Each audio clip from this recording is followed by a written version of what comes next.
बस ये कहकर मीनू चिड़िया बुलबुल के पास गाजर का हलवा लेने चली जाती है। चलो मानो चिड़े जल्दी करो, मुझे घर से बाहर सैर के लिए जाना है। तुम भी मेरे साथ चलो, बहुत मजा आएगा। नहीं नहीं राजू कौवे, ये तुम क्या कह रहे हो? मम्मा मना करके गई हैं कि हमें घर से बाहर बिल्कुल भी नहीं जाना है, तो फिर तुम ये बात क्यों कह रहे हो? देखो मानो चिड़े, मेरी बात मानो, ऐसा मौका बार बार नहीं मिलता है। और देखो तो कितनी तेज बारिशें हो रही हैं। बारिशों में जंगल की सैर करने का मजा ही अलग होता है। तुम जल्दी करो, मेरे साथ चलो। नहीं भाई नहीं, मैं कहीं नहीं जाऊंगा। तुम्हें जाना है तो चले जाओ, मैं तुम्हारी मम्मा से शिकायत करूंगा। ठीक है तो मत जाओ, लेकिन मैं मीनू आंटी को वो वाली बात बता दूंगा कि कल तुमने कबूतर के बेटे से लड़ाई की थी और तुमने उसे बहुत मारा भी था। नहीं नहीं राजू कौवे, वो वाली बात मम्मा को मत बताना, वरना मेरी अच्छी सी पिटाई होगी। चलो मैं तुम्हारे साथ चलता हूँ।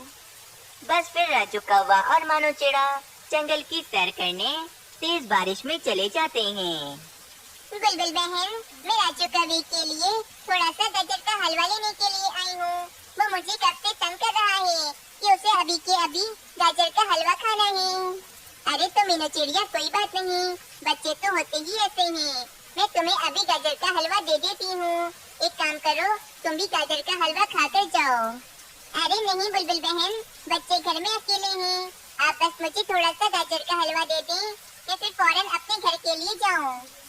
फिर बुलबुल मीनू चिड़िया को थोड़ा सा गाजर का हलवा दे देती है और मीनू चिड़िया वे हलवा लेकर अपने घर की तरफ चली जाती है। जब मीनू चिड़िया अपने घर में आती है तो वे तो काफी ज्यादा परेशान हो जाती है, क्योंकि वहाँ पर दोनों ही बच्चे गायब होते हैं। हाय रे, जिस बात का डर था वही हुआ। राजू कौवा और मानो चिड़ा घर से कहीं चले गए। अब मैं कहाँ ढूंढूंगी उन्हें इतनी तेज बारिश में? रानी कौवी ने ठीक कहा था कि राजू कौवा बहुत ज्यादा ही शैतान है और उसने बाहर जाने का अपना सपना पूरा कर ही लिया। दूसरी तरफ राजू कौवा और मानो चिड़ा तेज बारिश में जंगल की खूब मजे से सैर कर रहे होते हैं। राजू कौवे, ये हम कहाँ आ गए हैं? मुझे तो जंगल के रास्ते बिल्कुल भी नहीं पता है। तुम मुझे घर का रास्ता बताओ, मुझे घर जाना है। अरे मानो चिड़े, तुम परेशान क्यों होते हो? मुझे जंगल का हर रास्ता पता है और अभी तो हमें और दूर जाना है। अभी तो सैर शुरू हुई है हमारी। बस फिर राजू कौवा मानो चिड़े को लेकर और दूर चला जाता है। दूसरी तरफ मीनू चिड़िया काफी ज्यादा परेशान होती है और कबूतर मीनू चिड़िया को तसल्लियाँ दे रहा होता है। अरे मीनू चिड़िया, तुम परेशान क्यों होती हो? मानो चिड़ा और राजू कौवा जल्द ही मिल जाएंगे। कबूतर भाई, देखो तो कितनी तेज बारिशें हो रही हैं। अब हम उन दोनों को कहाँ ढूंढते फिरेंगे? चलो मीनू चिड़िया, हम जाकर मानो चिड़े और राजू कौवे को ढूंढते हैं, वे यहीं कहीं घूम रहे होंगे। बस फिर कबूतर और मीनू चिड़िया भी राजू कौवे और मानो चिड़े को ढूंढने निकल जाते हैं। वहीं राजू कौवा और मानो चिड़ा जंगल से काफी ज्यादा दूर आ गए होते हैं। राजू कौवे, ये तुम मुझे कहाँ ले आए हो? मुझे बहुत ज्यादा चिंता हो रही है। मम्मा हमें ढूंढ रही होंगी। चलो चलो जल्दी से घर चलते हैं। मानो चिड़े, घर तो चलेंगे, परंतु रास्ता तो पता हो। मुझे तो रास्ता ही नहीं पता। मुझे भी बहुत ज्यादा अब चिंता हो रही है कि अब हम घर कैसे जाएंगे। क्या? पर तुम तो कह रहे थे ना कि तुम्हें जंगल का एक एक रास्ता पता है, तो फिर अब क्या हुआ? वो असल में मानो चिड़े, मैं बस ऐसे ही बड़ाइयाँ मार रहा था। मुझे जंगल का कोई रास्ता नहीं पता है। मैं अब क्या करूँगा? मेरी मम्मा तो परेशान हो रही होंगी। राजू कौवे, तुमने ये बिल्कुल भी अच्छा नहीं किया मेरे साथ।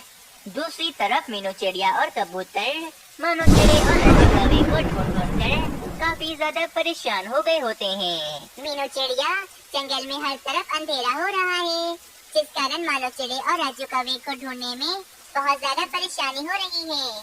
हम कल सुबह मानो चिड़े और राजू कौवे को ढूंढेंगे। पर कबूतर भाई, ना जाने वे दोनों अभी कहाँ होंगे और वे किस हालत में होंगे अभी। मीनू चिड़िया, सब ठीक हो जाएगा, तुम बिल्कुल भी परेशान मत हो। जाओ जाकर अपने घर में आराम करो। बस फिर मीनू चिड़िया और कबूतर अपने अपने घर की तरफ चले जाते हैं। और वहीं मानोचेड़ा और राजू कौवा तेज बारिश और ठंडी की वजह से बेहोश हो जाते हैं। अगली सुबह हो जाती है।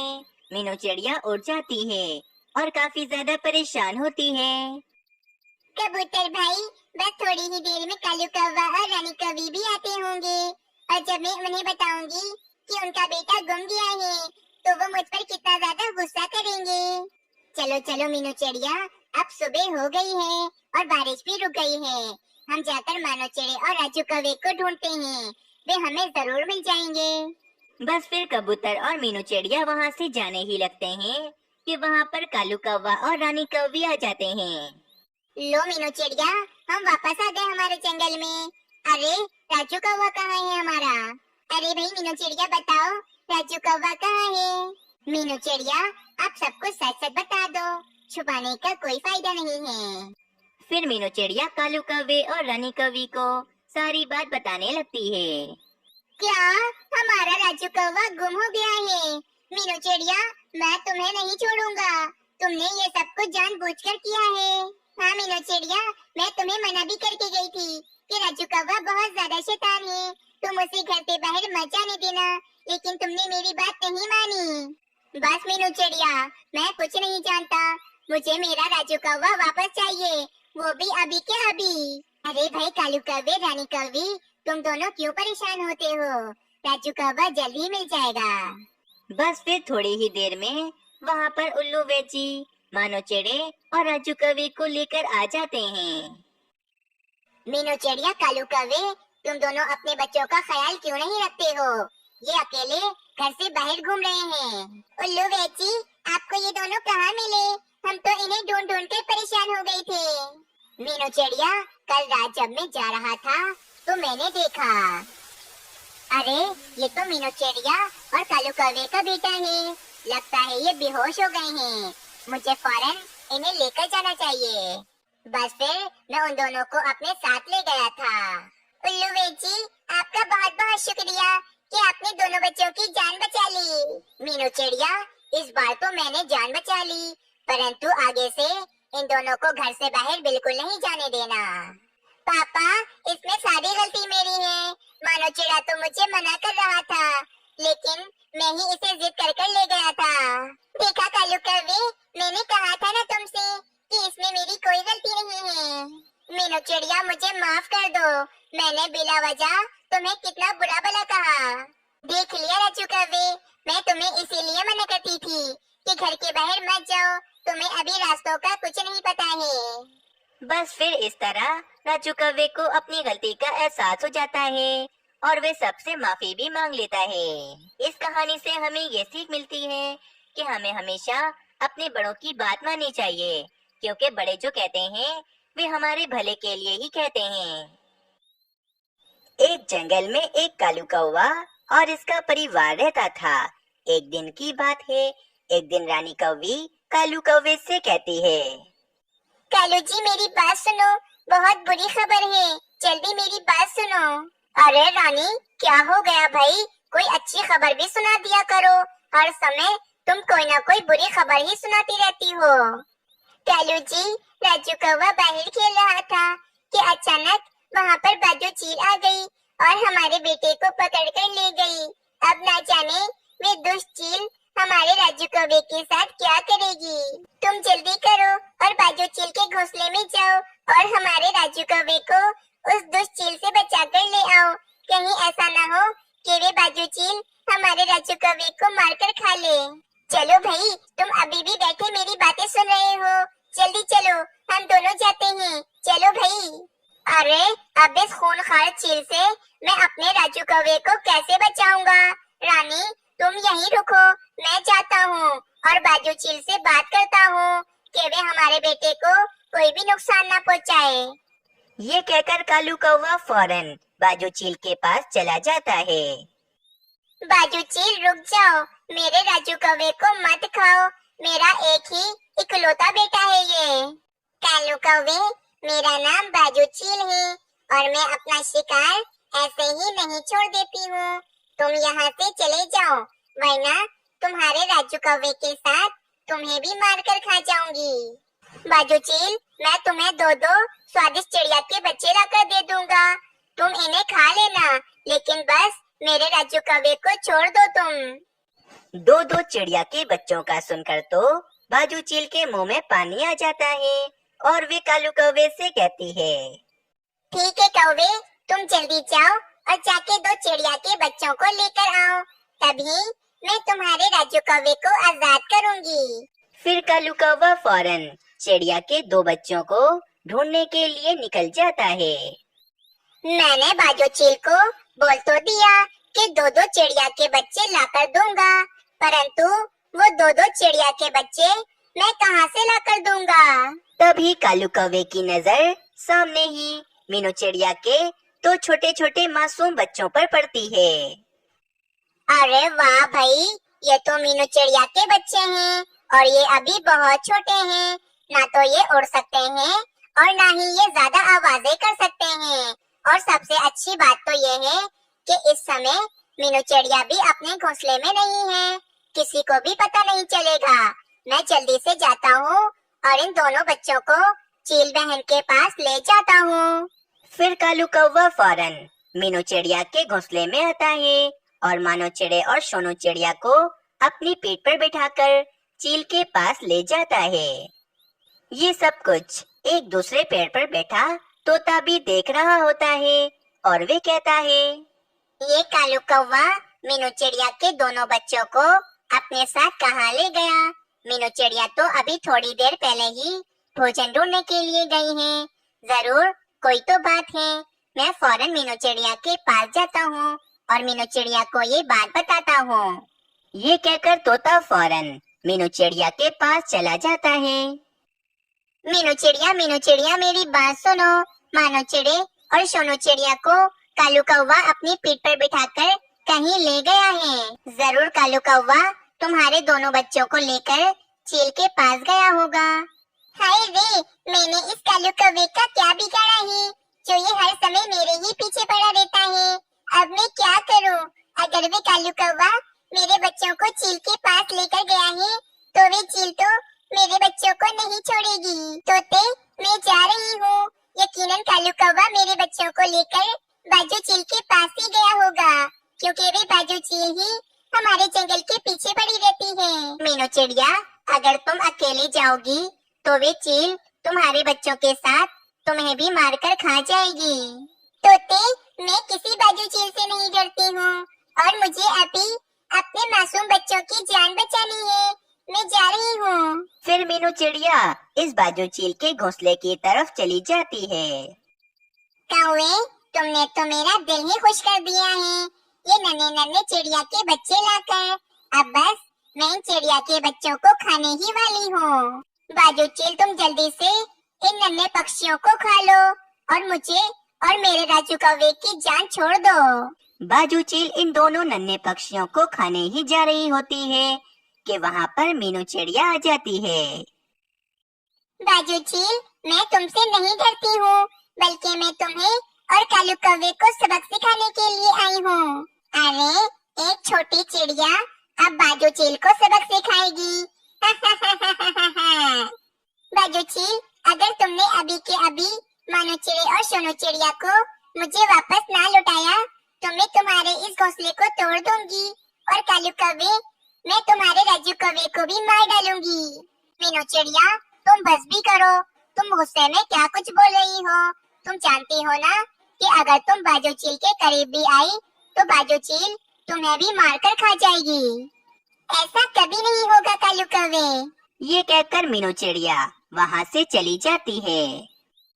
थोड़ी देर के बाद मीनू चिड़िया एक जलती हुई लकड़ी लेकर बाजू चील के पास आती है और बाजू चील से कहती है, बाजू चील, तुम मेरे दोनों बच्चों को छोड़ दो, वरना मैं इस पेड़ में आग लगा दूंगी और तुम इस आग में जलकर मर जाओगी। मीनू चिड़िया, अगर तुम इस पेड़ में आग लगा दोगी तो तुम्हारे बच्चे और तुम भी जलकर मर जाओगी। मुझे कोई फर्क नहीं पड़ता कालू कौवे। वैसे भी अगर मैंने ऐसा ना किया तो बाजू चील तो मेरे दोनों बच्चों को खा ही जाएगी ना। इससे बेहतर तो यही है कि मैं इस पेड़ में आग लगा देती हूँ और मैं भी आग में जलकर मर जाती हूँ। बाजू चील, तुम इस मीनू चिड़िया की बातों पर यकीन मत करो। ये मीनू चिड़िया झूठ कह रही है। ये कभी भी इस पेड़ में आग नहीं लगाएगी। बस कालू कौवे का इतना कहना ही था। मीनू चिड़िया फौरन उस पेड़ में आग लगा देती है। आग आहिस्ता आहिस्ता नीचे से ऊपर बढ़ती हुई आ रही थी। बाजू चील को तो आग से बहुत ज्यादा ही डर लगता था, इसीलिए बाजू चील फौरन वहाँ से भाग जाती है। और कालू कौवा भी आग से डरकर ऐसे भागता है कि उसे ये भी याद नहीं रहता कि उस पेड़ पर उसका बेटा राजू कौवा भी है। आग आहिस्ता आहिस्ता बढ़ती ही जा रही है। मुझे जल्दी से मानो चिड़ी और सोनू चिड़िया को यहाँ से बचाकर ले जाना होगा। परंतु ये कालू कौवे का बेटा राजू कौवा कितना मासूम है। मैं इस मासूम बच्चे को यहाँ पर छोड़कर नहीं जा सकती हूँ। मुझे इन तीनों की जान बचाकर यहाँ से ले जाना होगा। परंतु मैं इन तीनों को एक साथ अपनी पीठ पर बिठाकर कैसे लेकर जाऊंगी? मीनू चिड़िया कुछ सोच रही होती है कि मीनू चिड़िया को सामने एक टोकरी पड़ी हुई दिखती है। मीनू चिड़िया फौरन उस टोकरी के पास जाती है। फिर मीनू चिड़िया उस टोकरी में तीनों बच्चों को बिठाकर वहाँ से ले जाती है। शुक्र है तीनों मासूम पक्षियों की जान बच गई, वरना वे बाजू चील तो मेरे दोनों बच्चों को मारकर खा ही जाती। मीनू चिड़िया, अब तुम जब भी भोजन जमा करने के लिए जाना तो मुझे बता देना। मैं तुम्हारे बच्चों का अच्छे से ख्याल रखूंगा। इनको अकेले छोड़कर तुम अब से कभी भी मत जाना। तोते, तुम्हारा बहुत बहुत शुक्रिया। चलो भाई, मैं जल्दी से राजू कौवे को लेकर कालू कौवे के पास चली जाती हूँ। रानी कौवी तो बहुत ज्यादा रो रही होगी। मीनू चिड़िया, वैसे तुम्हें मानना पड़ेगा, कालू कौवा तुम्हारे दोनों बच्चों की बलि चढ़ा रहा था, फिर भी तुमने कालू कौवे के बेटे की जान बचाई। मैं उस कालू कौवे की तरह नहीं हूँ कि मैं इस मासूम कौवे को उस जलती हुई आग में छोड़ आती। दूसरी तरफ जब कालू कौवा अपने घोंसले में आता है तो उसे याद आता है कि राजू कौवे को तो वे उस जलती हुई आग में छोड़कर आ गया है। कालू जी, तुम तो राजू कौवे को लेने के लिए गए थे ना? कहाँ है मेरा राजू, कहाँ है? फिर कालू कौवा रानी कौवी को सारी बात बताता है कि कालू कौवा राजू कौवे को उस जलती हुई आग में छोड़कर आ गया है। कालू जी, ये तुमने क्या कर दिया? तुम हमारे राजू कौवे को उस जलते हुए पेड़ पर कैसे छोड़कर आ सकते हो? रानी, मैं बहुत ज्यादा डर गया था, इसी कारण मैं राजू कौवे को वहाँ से ले जाना भी भूल गया हूँ। अब तक तो मेरा राजू कौवा उस आग में जलकर मर भी गया होगा। कालू जी, बस बहुत हो गया, आज से मैं तुम्हारे साथ नहीं रहूंगी। मैं जा रही हूँ अपने मायके। नहीं नहीं रानी, अब तो राजू कौवा भी नहीं रहा, और अगर तुम भी मुझे छोड़कर चली गई तो मैं किसके साथ रहूंगा? तुम मुझे छोड़कर नहीं जाओ। बस कालू कौवा और रानी कौवी ऐसे बातें कर रहे होते हैं कि वहाँ पर मीनू चिड़िया राजू कौवे को लेकर आ जाती है। कालू कौवे, तुम खुदगर्ज हो सकते हो, लेकिन मैं तुम्हारी तरह नहीं हूँ। मैंने अपने बच्चों के साथ तुम्हारे राजू कौवे की भी जान बचा ली है। राजू कौवे को देखकर रानी कौवी और कालू कौवा तो बहुत ज्यादा ही खुश हो जाते हैं। मीनू चिड़िया, मुझे माफ कर दो। मैं अपने बच्चे को बचाने के चक्कर में तुम्हारे दोनों बच्चों की बलि चढ़ा रहा था। बस करो कालू कौवे, तुम हर बार कोई न कोई गलती करके बाद में मुझसे माफी मांगते हो, लेकिन इस बार मैं तुम्हें माफ नहीं करूंगी और आज के बाद न ही तुमसे कभी बात करूंगी। ये कहकर मीनू चिड़िया वहाँ से चली जाती है। इस कहानी से हमें ये सीख मिलती है कि हमें कभी भी स्वार्थी नहीं होना चाहिए।